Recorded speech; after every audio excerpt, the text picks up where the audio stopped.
your turn. Please rise as you are willing and able for our hymn from the Gray Hymnal, number 300, With Heart and Mind.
We bid you welcome. In this community of radical inclusion, we make space for what you believe and what you love. Your whole self is welcome here. In this community of open-hearted inclusion for all people, we do not expect you to think a certain way or restrict yourself to one set of beliefs. We only ask that you try to live a kindly, helpful life with the dignity proper to a human being. Welcome all who believe that religion is wider than any sect and deeper than any set of opinions. Welcome all who might find in our friendship strength and encouragement for daily living. We are so grateful you are here. My name is Ellen Grenia, and I'm your service leader today. My pronouns are she, her. Thank you for spending your Sunday morning with us, whether enjoying the service in person or watching online. I'd like to extend a special welcome to any visitors today. After the service, we invite you to join us for coffee and a conversation downstairs in our meeting hall. Please take a moment now to silence your phones, but we encourage you to share your presence with us on social media. We have so many announcements. Buckle up. We need shoes. Our shoe fundraiser is ongoing, but we still need your help in meeting our goal. Please bring your gently worn or new shoes to church as soon as possible. There are drop boxes in the church foyer and in Adams Hall. Ask friends, family, and neighbors. This afternoon, from 2 to 5 p.m., we will have a drive-by shoe drop-off event in our parking lot. See Linda Brown or Julie Adis if you have questions or need assistance. Sign up to volunteer at Forgotten Harvest with the Social Justice Committee on March 29th from 9 to noon. We'll be at the Forgotten Harvest Food Bank warehouse and hope to have 20 UUCF volunteers. In order to have a count of UUCFers volunteering, please sign up with Joan McGlincy. She will email you the link to register with Forgotten Harvest to receive detailed information about their rules and expectations. This spring, we are participating in 2 events that support very important causes, now even more so with cuts to funding for food programs. Please consider either attending or being a sponsor. UUCF is hosting a craft-a-thon on Saturday, April 5th from 9 a.m. to 3 p.m. This is part of a nationwide knit-a-thon event to raise funds and awareness for food instability. All craft genres are welcome to participate. To donate or join our team, see Renee Snodgrass or Liz Knight. And look for more info in the weekly e-blast. Renee just waved. The Crop Hunger Walk for 2025, you're invited to walk with us. The Crop Hunger Walk will be held on Sunday, May 4th at First United Methodist Church in downtown Farmington. Registration begins at 1 p.m. and the walk at 1:30. We're asking for your support. Please sign up to be a walker or to make contributions toward UUCF's team. A reminder that 75% of the funds raised go to Church World Service, which does great work around the world. 25% of the dollars collected go to 6 local food pantries, which include CARES, Hospitality House, Neighborhood House, Salvation Army, Zaman International, which provides halal food, and Yad Ezra, which provides kosher food. To contribute or join the walk, you can go to the website listed in the weekly email blast, the QR code included on the slide, or contribute to a walker. That slide that was there. Thanks for supporting the Crop Hunger Walk. Any questions? Contact Yvonne Wyborny. A couple late additions. There are copies of the U.S. Constitution available in the limited number available in the back from the ushers. Just see one of them or let Tom Borkland if we run out. Let Tom Borkland know if we run out. And also, Building and Grounds has done a great job cleaning out our storage room downstairs. And they painted too. As a result, they cleaned it out. There are questionable items that have been placed on a table in Adams Hall, meaning mystery items. We don't know who they belong to. Please identify any that should not be disposed of as soon as possible. Is there a deadline on that? Today. All right. Hope you're not watching this online and go, oh, that was my thing. Anyway.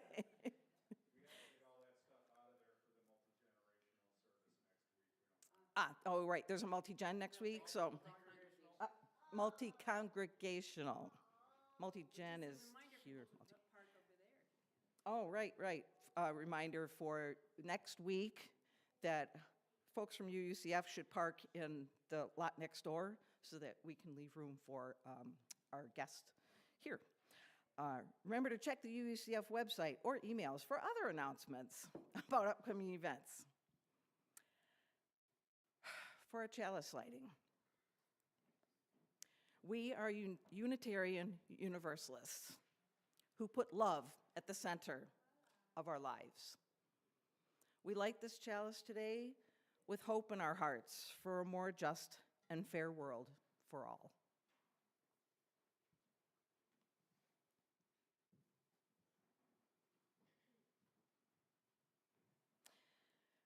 Please join me in reciting our UUCF mission statement, which can be found in your order of service. We seek answers everywhere, include everyone, live with compassion. Our RE coordinator, Argo Kramer, is going to lead us in our message for all ages, after which we will sing the children to their classrooms with the hymn number 414 as we leave this friendly place from the gray hymnal. Just a reminder that after service has concluded, please come sign out your child at the Marge Brown Room before heading down to coffee hour. All right, if any kids or adults or anyone want to come up here to see the pictures better, you can. They will also be shown up there.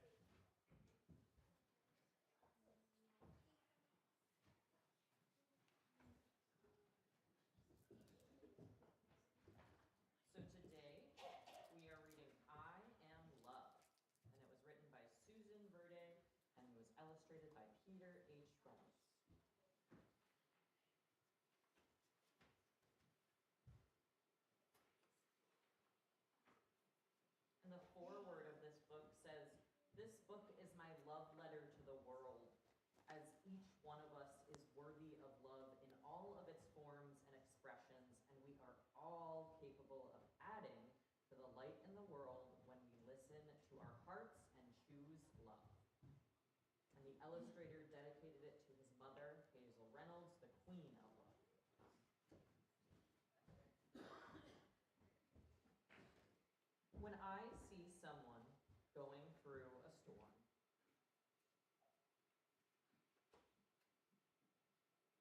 hurt and unfairness, of anger and sadness, when the sun disappears and the skies grow dark.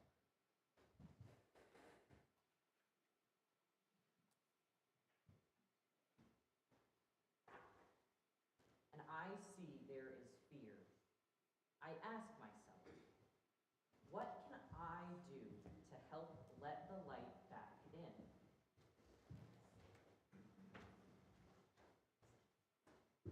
I put my hands on my heart and listen, and that is where I find the answer. I have compassion. I act with tenderness.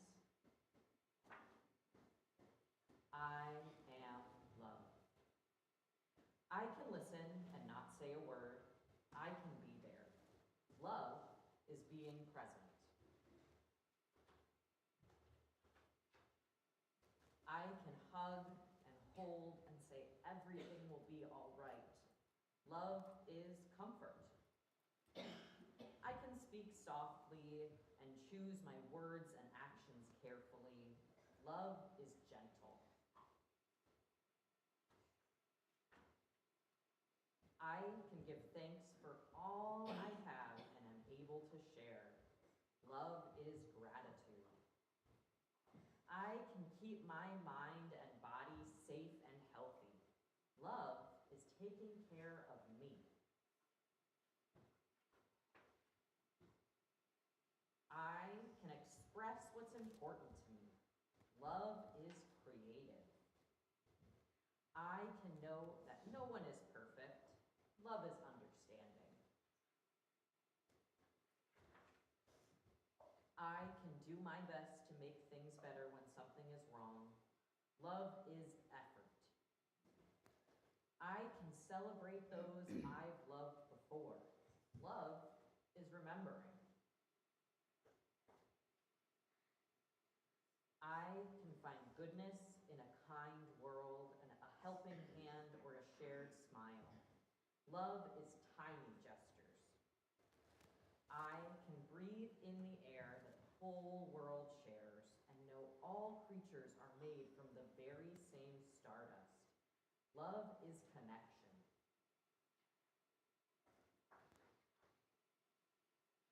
When the clouds roll in, for others and for me, I know now there is something I can do. I can let my heart lead the way.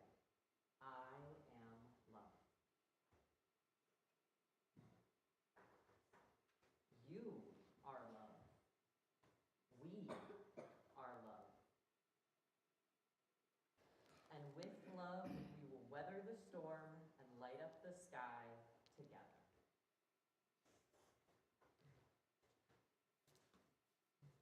Thank you for joining me for reading today.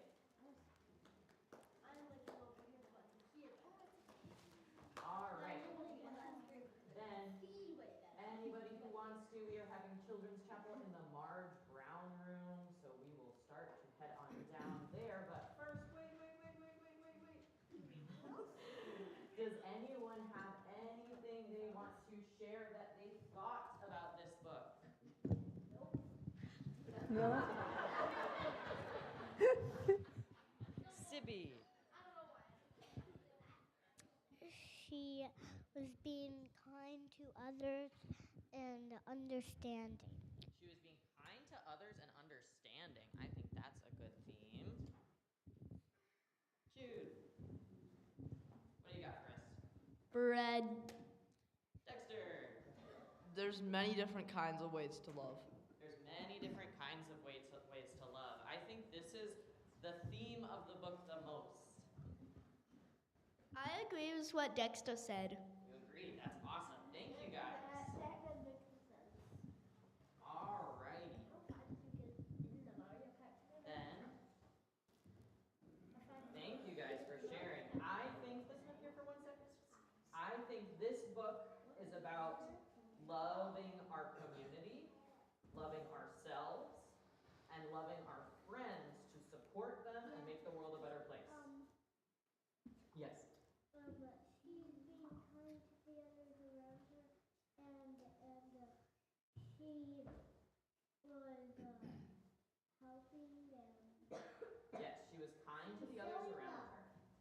kind to others around her, she was helping, and she was showing love.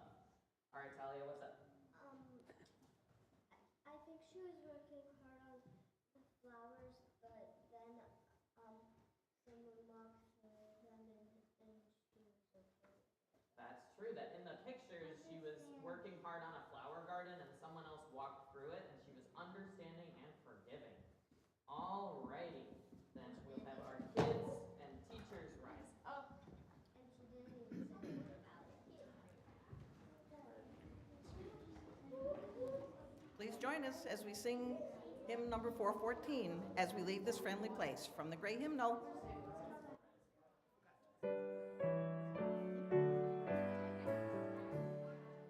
As we leave this friendly place, love gives light to every face. May the kindness which we learn light our hearts.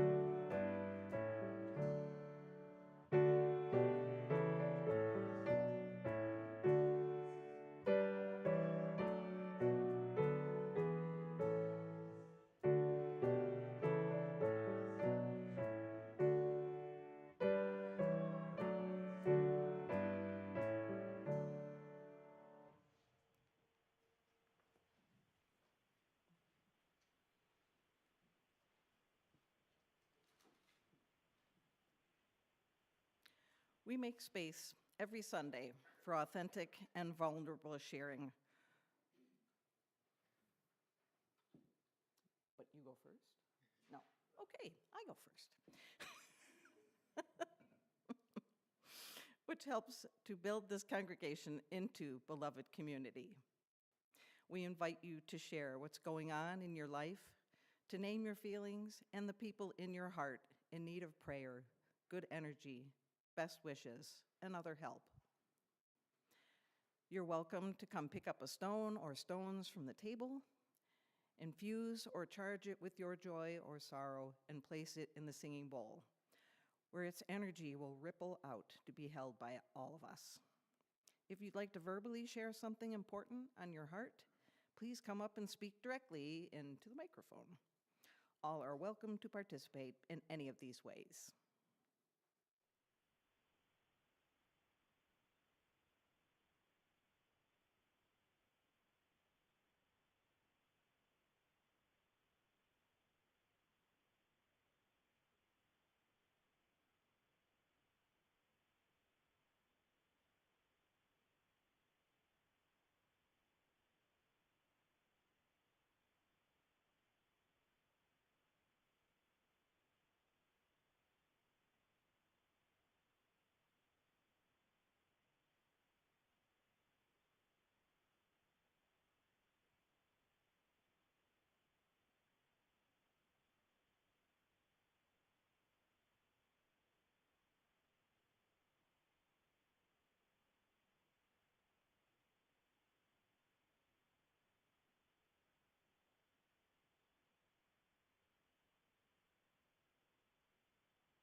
space.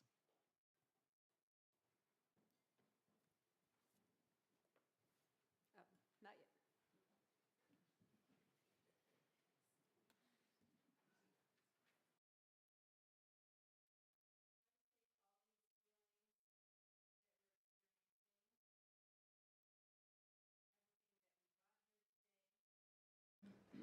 All of our worries, thank you for turning on the microphone. All the ways that we are interconnected. We all really need each other, don't we? Let us hold on to that space as we think of our children who are just up here and beyond, hearing this story and thinking about I am love. Let's close our eyes and feel that here in our space. Maybe it would help if you put your feet down on the floor. Maybe it would help if you notice any tightness in your shoulders. And just try to let go of whatever worries that you brought into this space and breathe into your whole self. Let's take a deep breath in together.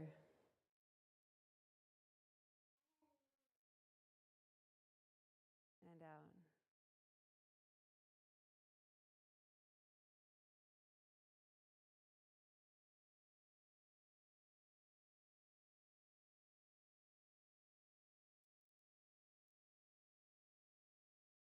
Think on where are you feeling love in your life today?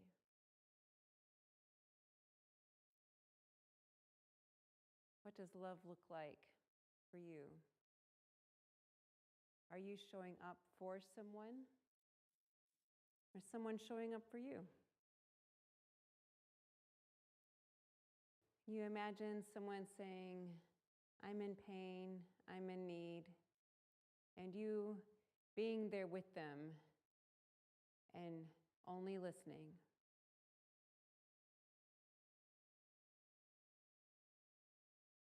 Letting the other person say what they need to say.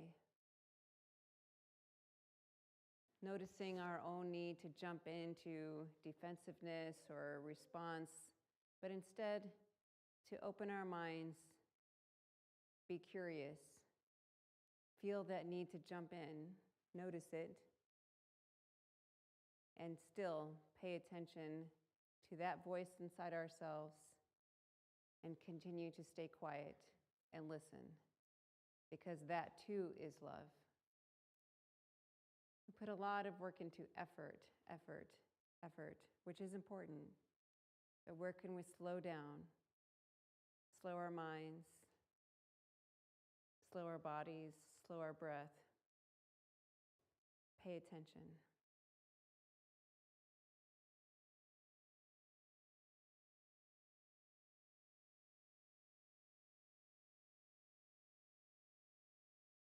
Where is love for you today?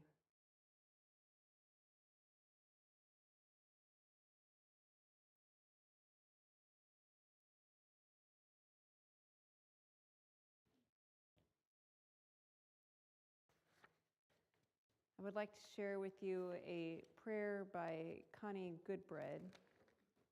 She is one of our UU teacher leaders. She writes, may we, in times of despair, find hope. May we, in times of chaos, find clarity. May we, in times of hatred, find love. May we, in times of fear, find joy.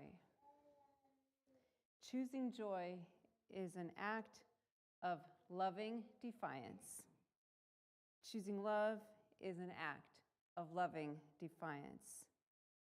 Choosing clarity is an act of loving defiance. Choosing hope is an act of loving defiance. May we know the love that holds and surrounds us. May we know that we are part of that greater love. May we never succumb to divisions meant to isolate us, oppress us, and leave us hopeless. May we always draw the circle ever wider. May it be so. Amen. Shalom. Please join us in singing number 1023 in your teal hymnal. You will be singing it from your seats, Building Bridges. We're going to do a round once again, and we'll sing it all together once through, and then this side we will start, and then that side will follow Mark, and he'll use that microphone right over there. And then we'll do it 2 times all together with the round.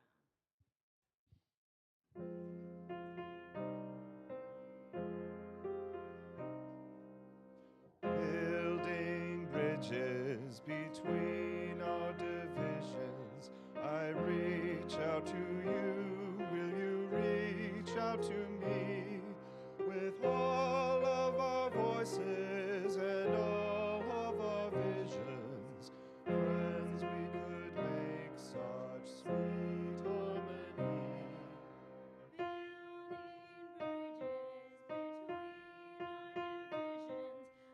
Building bridges between our divisions, I reach out to you, will you reach out to me? With all of our voices and all of our visions, friends, we could make such sweet harmony. Building bridges between our divisions, I reach out to you, will you reach out to me? With all of our voices and all of our visions, friends, we could make such sweet harmony.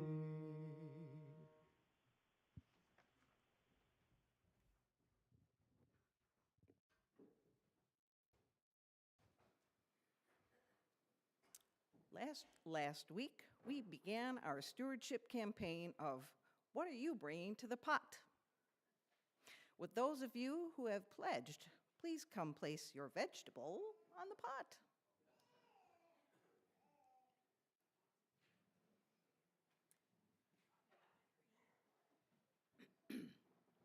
Every week in our community, we take up an offering. It's good to remind ourselves from time to time that offering is symbolic as well as practical. We know that it's through pledges that we build our budget and fund our yearly programs and ministries of worship and religious education, pay our staff and professional religious leaders, and finance the comfort and beauty of our buildings. And we know that we could easily submit those pledge checks to the church at any convenient time. But we pass the plate during our worship service to make a community expression of thanks for the blessing of abundance, to visibly bring in the harvest at this most cherished hour of our week. Our offering says that the act of giving is as essential to our spiritual well-being as anything else we do here on Sunday mornings. The morning offering will now be given and received in the spirit of grateful fellowship.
Please join me in reciting the offertory blessing that can be found in your order of service. To the work of creating beloved community, Within and beyond these walls, we dedicate ourselves and our offerings.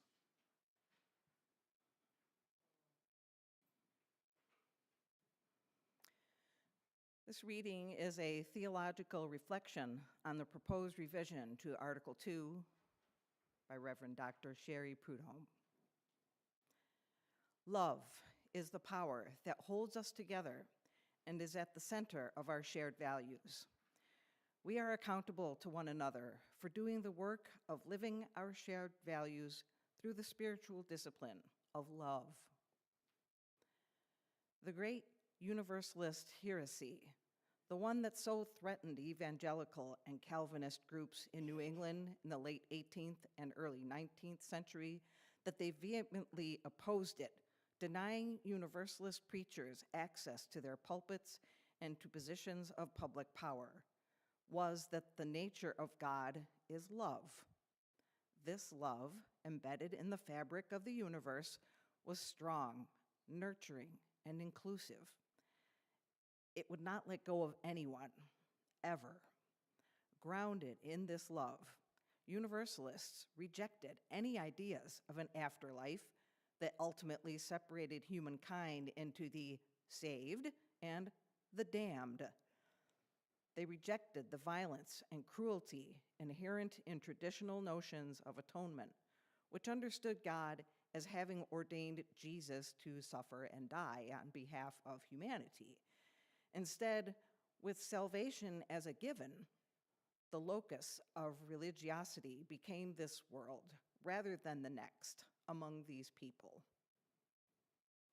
The Universalists focused on the process of living as one of coming into greater alignment with love as a response to the unshakable foundation of knowing one was already completely held in love. Following a similar thread, the early Unitarians in 19th century New England held an understanding of religious life as one of growing the soul towards likeness to God, whom they also understood as loving. They understood love as one of the capacities of the soul inherent in every human being. They did not suggest their parishioners should remove themselves from society in lives of contemplation and prayer, but rather that they unfold the divine likeness within themselves through the daily activities of living. Through the years, Unitarian Universalists have broadened and, in some cases, released notions of God or the divine in religious life. We have troubled the imperialism toward which Universalism leans. We have embraced ever-widening understandings of who is included in the divine likeness. We have deepened our critiques of images of God that condone patriarchy, white supremacy, ableism, and violence. But we have held fast to love. We affirm the power of love to heal what is broken, to hold us together across pluralities of diverse religious practices and beliefs, to hold us when things fall apart, to grow our capacities, and to guide us as we return again and again in our families and communities to side with love.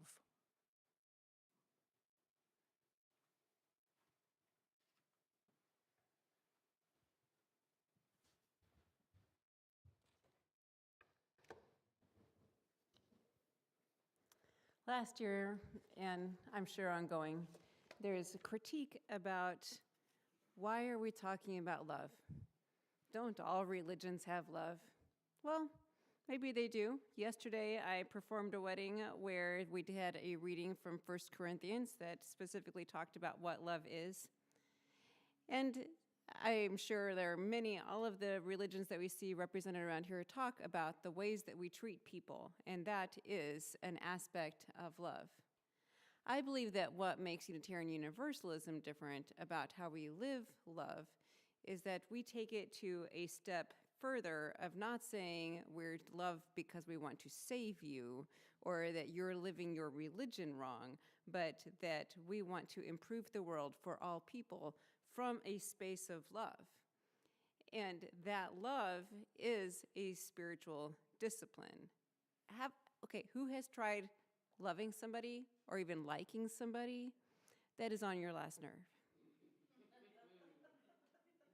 It's a hard thing to do, isn't it? It takes special focus and attention. I am going to do this thing, even if I'm not sure I even like you right now, but I'm going to believe in you. I'm going to believe somewhere under there is a capacity for love, for inherent worth and dignity of every single person, even when the person is doing things that we really, really don't like.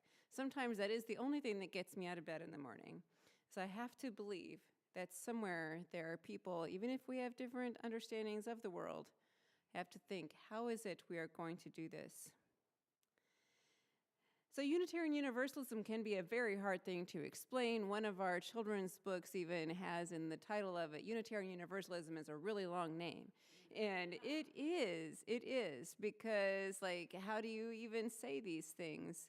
But I think that it is important to understand who we are and where we came from and how we continue to live what our predecessors stated a long time ago, back to the Puritans.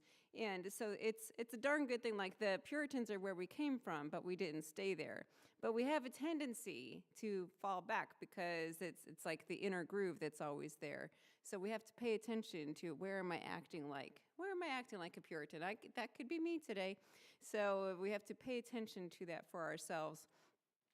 And so in thinking on this, I was doing a little bit of research, and so there's this book by Charles Howe. It's called The Larger Faith, A Short History of American Universalism. There's so much written about universalism. I highly recommend doing some research. So even back in 1894, this is a speaker, J.M. Pullman, he was in Lynn, Massachusetts, that he was berating his fellow Universalist leaders for their light attendance at the Second American Congress of Liberal Religious Societies. And he said to them, because at that time, when Universalism, the idea of it started, it was because it was working against, because both Unitarian and Universalism are responses to other people's beliefs. So Universalism came out of the idea of we are the people who are against those people who are traveling around the world doing the hellfire and brimstone. And so they just could not believe in a God who would shame people and send people to hell. And so they were the other side, like literally also getting on their horses and going around from city to city and telling people there's a God of love out there. So they were the early people saying this. But here in 1896, J.M. Pullman is telling them, you Universalists have squatted on the biggest word in the English language. Now the world is beginning to want that big word, and you Universalists must either improve the property or move off the premises. So what he was saying back then was that Universalists, that many other faith and Christian communities were now starting to get onto that idea of universalism. They weren't so focused on the hell and fire and brimstone anymore. And so they don't really talk about that. There are definite still faith communities out there that do talk about that, I promise you, but it's not the large focus. But so then he was telling them, you have to keep working at this. And then, just like Ellen read, that universalism and our ideas of our faith has continued to change. So back in 1943, this is the General Superintendent Robert Cummins there were two separate organizations, the Unitarians and the Universalists had their own organization. And so this is Robert Cummins, he says, Universalism cannot be limited either to Protestantism or to Christianity, not without denying its very name. Ours is a world fellowship, not just a Christian sect.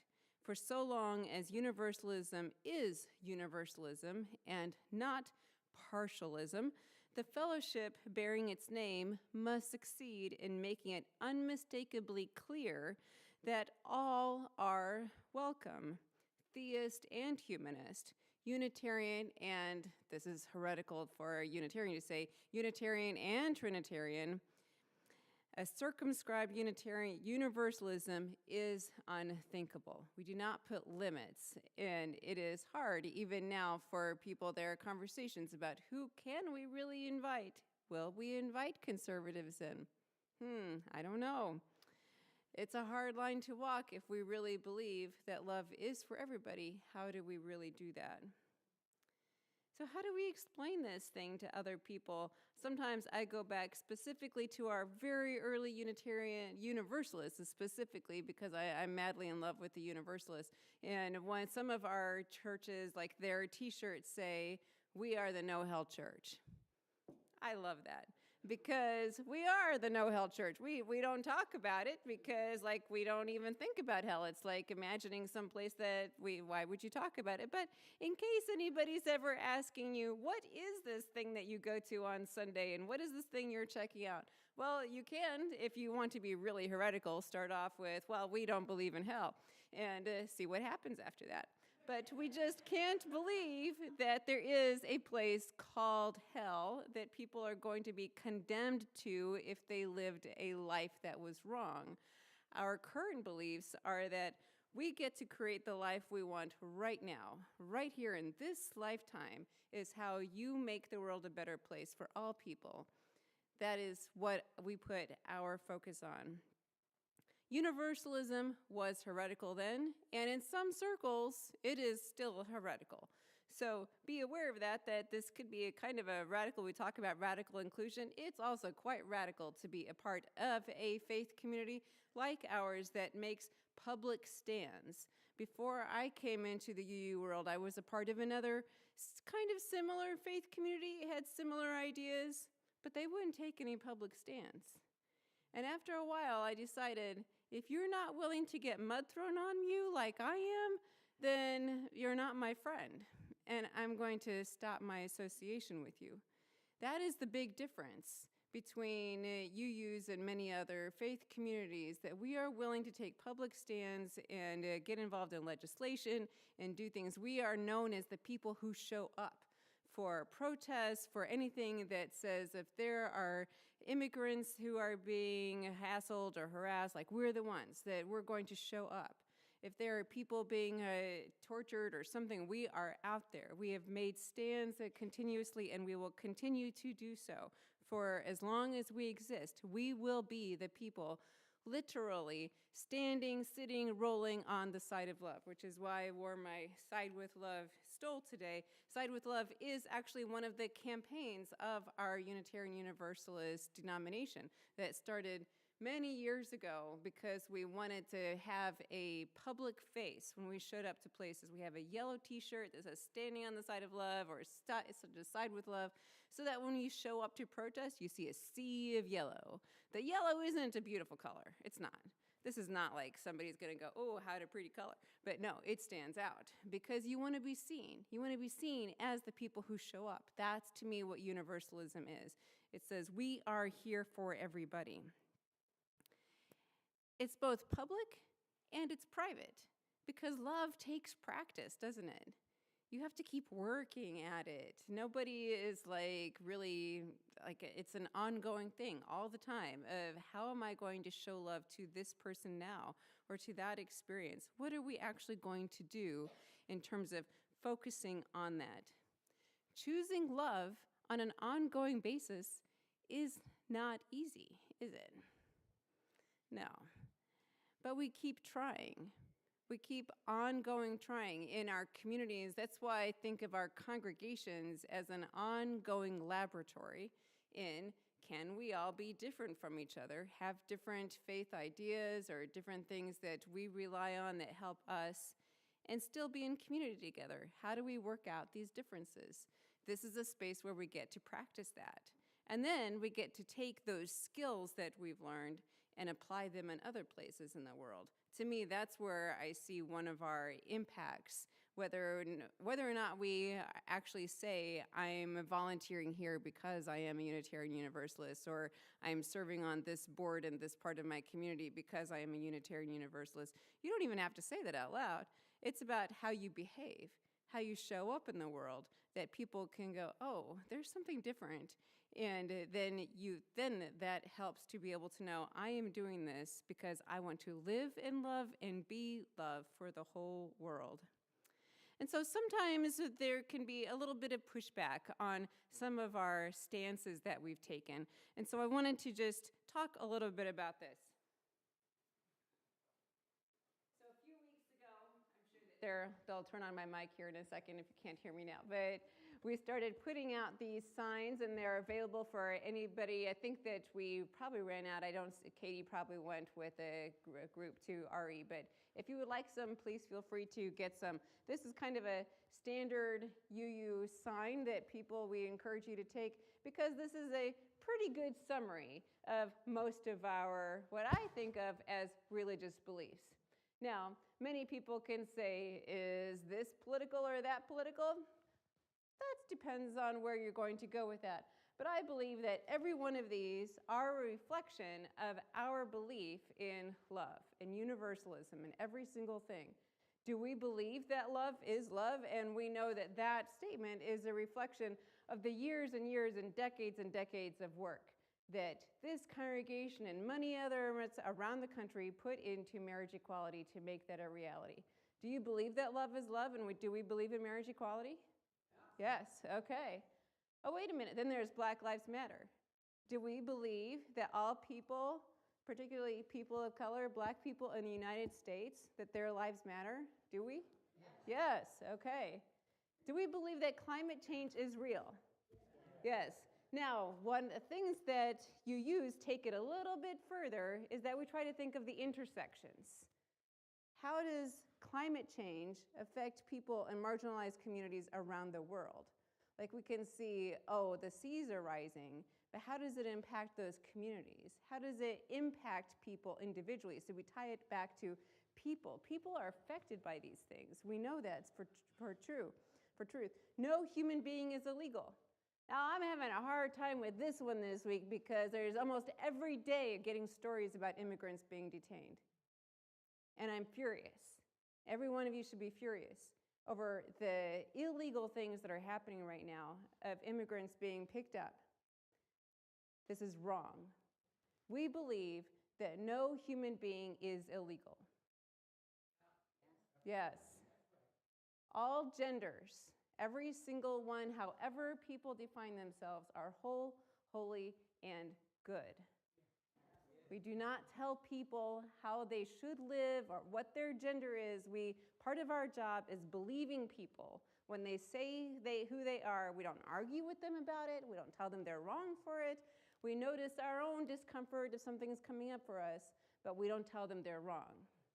No. Finally, just on this list, women have agency over their bodies. We all have agency over how we live autonomously in our own bodies. All of this comes out of this universalist belief in love. If we believe in love for ourselves, for the whole people, for all people everywhere, then we have to live these things. And to me, these are not political statements. I don't care what anybody says. These are religious reflections, the religious statements about who we are and what we believe. And in fact, this last one, all genders are whole, well, next to the last one, all genders are whole, holy, and good, that was a statement that a business resolution that was passed in last year's General Assembly. That gave the Unitarian Universalist Association teeth to be able to go after and participate in lawsuits because it was able to say, we believe in this as a religious statement of our faith. That the religious right does not speak for us. We have values too. We are also a religion. Nobody else speaks for us. This is what we believe, and we are also a religion, also a faith, and nobody can take that away from us. I believe that our Universalist founders, back in the 1800s, they would not probably recognize that one day we'd be having services via YouTube or that there would be a lesbian minister. So what? I think that they would believe that this is an extension of what universalism is, that we still believe all those things and we take it even further. Our goal, I look at it as we're pointing towards the North Star, always moving to who can we include now? Who is being excluded now? How can we make us even more inclusive? What is the thing we haven't yet thought of? And be open to it when somebody says, you know what, we don't have this thing. We don't have large print hymnals right now, for example. What can we do to keep being more inclusive? That is the goal for us personally, individually, communally. What can we do? How are we living our faith? Universalism, love, is the basis, is the entire focus of our faith. And I am so grateful for all of you and all the work that we have done towards that. We started our service with a song, Blowing in the Wind, and this was a song that many of you recognize. But we're going to end with a song from what I would think of as someone who's kind of relatively new to the UU world. Her name is Leah Morris. Many of us discovered her during the pandemic, and she actually now lives in Germany and is kind of observing America from afar. But she is still sharing her amazing work with us. And so Kelly and Mark are going to sing this song for us, and it's called Keep Moving, because when you are very tired, when every day there's one new executive order after another, one more horrible piece of news, I want you to remember love. I want you to remember all of us and what we are doing together. And we together are going to keep on moving. Thank you.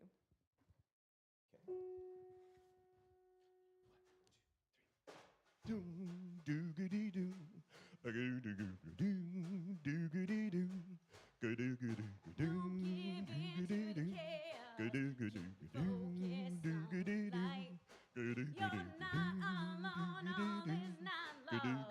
Don't give up the fight. You gotta keep moving toward the world we can become. We gotta keep moving. We will not back down till the day is won.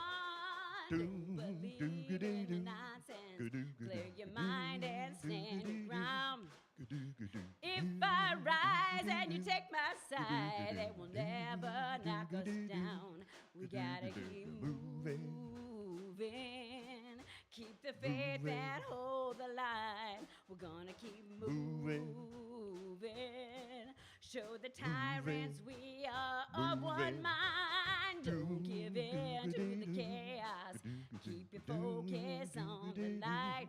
We are not alone, all is not lost. Don't give up the fight. We will not back down, we have not lost. We will not give up, we will not give up the fight. Don't give up the fight. Ellen, keep on moving. We're gonna rise, we're gonna rise, we're gonna rise. But you got to rise. We're gonna rise, we're gonna rise, we're gonna rise, we're gonna rise. We are gonna rise.